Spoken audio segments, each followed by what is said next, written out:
விருதுநகர் மாவட்டம் சிவகாசி அருகே உள்ள அரசு கலைக் கல்லூரியில் பயிலும் 53 மாணவிகளை விடுதி என்ற பெயரில் ஒரே வீட்டில் தங்க வைத்துள்ள நிலையில் மாவட்ட ஆட்சியரிடம் மாணவிகள் புகார் மனு அளித்துள்ளனர். இதுகுறித்த கூடுதல் விவரங்களை செய்தியாளர் பாலமுருகன் வழங்க கேட்கலாம்.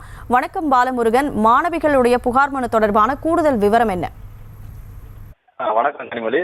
விருதுநகர் மாவட்டம் சிவகாசி அரசு கலைக்கல்லூரியில் படிக்கும் மாணவிகள் தங்கியிருக்கும் அரசு ஆதி திராவிடர் மாணவியர் விடுதியில் போதிய வசதிகள் இல்லாததால் வசதிகள் மற்றும் தங்கும் விடுதி ஏற்படுத்தி கொடுக்க வேண்டும் என மாவட்ட ஆட்சியர் ஜெயசீலனிடம் மனு அளிக்க வந்துள்ளனர். விருதுநகர் மாவட்டம் சிவகாசி சிறுகுளம் கண்மாய் பகுதி அருகே ஆதி திராவிடர் பள்ளி மாணவியர் விடுதியில் இயங்கி வந்த நிலையில் கடந்த 7 ஆண்டுகளுக்கு முன்பாக நீர்நிலை புறம்போக்கு ஆக்கிரமிப்பு அகற்றப்பட்ட போது இடிக்கப்பட்ட ஆதி திராவிடர் பள்ளி மாணவியர் விடுதி தற்போது கல்லூரி மாணவியர் விடுதியாக தரம் உயர்த்தப்பட்டு தற்போது சிவகாசி அருகே சாச்சியாபுரத்தில் சக்தி நகர் பகுதியில் தனியார் வீட்டில் இயங்கி வருகிறது இந்த தங்கும் விடுதி.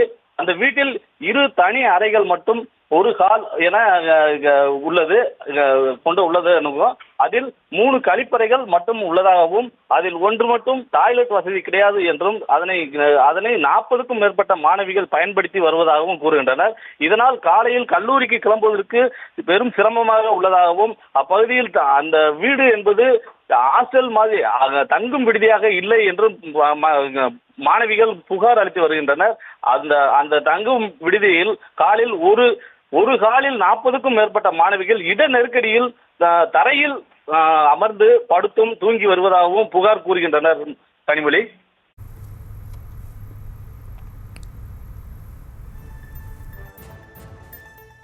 இங்கே நாங்கள் அந்த காலேஜில் தான் படிக்கிறோம். இங்கே ஆதி திராவிட நலத்துறை நடத்துகிற ஹாஸ்டலில் தங்கியிருக்கோம். இந்த ஹாஸ்டலில் மொத்தம் 45க்கும் மேலே நாங்கள் ஸ்டூடெண்ட் ஸ்டே பண்ணுறோம். ஆனால் இந்த ஹாஸ்டலில் 2 ரூம் ஒரு ஹால் தான் இருக்குது. ரூமில் நாங்கள் லக்கேஜ் வைக்கவே இடம் பத்தலை. நாங்கள் எல்லாருமே ஹாலில் தான் படுத்திருக்கோம். ஹாலில் 40 பேருமே படுத்துருக்கிறதுனால ஹாலுமே சின்ன ஹாலு தான். 40 பேருமே படுத்துருக்கனால எங்களுக்கு கம்ஃபர்டபுளாக தூங்கக்கூட முடியலை. பாத்ரூம் 3 தான் இருக்குது. 3 பாத்ரூம்லேயுமே நாங்கள் 45 பேர் அட் டைமில் குளிக்க முடியலை. நாங்கள் எல்லோரும் 8 மணிக்கெலாம் காலேஜ் கிளம்புறதுனால எங்களுக்கு ரொம்பவே கஷ்டமாக இருக்குது. தண்ணி பிரச்சனை வேறு, தண்ணி ஒழுங்காக வர மாட்டேங்குது. மோட்ரு அடிக்கடி ரிப்பேராக போகுது.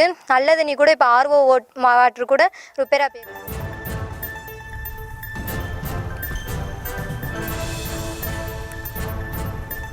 விருதுநகரில் சிவகாசி அருகே உள்ள அரசு கலைக் கல்லூரியில் பயிலும் 53 மாணவிகளை விடுதி என்ற பெயரில் ஒரே வீட்டில் தங்க வைத்திருக்கக்கூடிய சூழலானது நிலவியிருக்கிறது. இது தொடர்பாக தற்போது மாவட்ட ஆட்சியர் அவரிடம் மாணவிகள் புகார் மனு அளித்திருக்கிறார்கள்.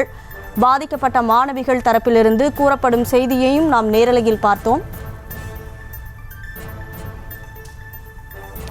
கூடுதல் விவரங்களை நமது செய்தியாளர் பாலமுருகன் வழங்க கேட்டோம். விவரங்களுக்கு நன்றி பாலமுருகன். செய்திகளை உடனுக்குடனும் துல்லியமாகவும் தெரிந்து கொள்ள சப்ஸ்கிரைப் பண்ணுங்க.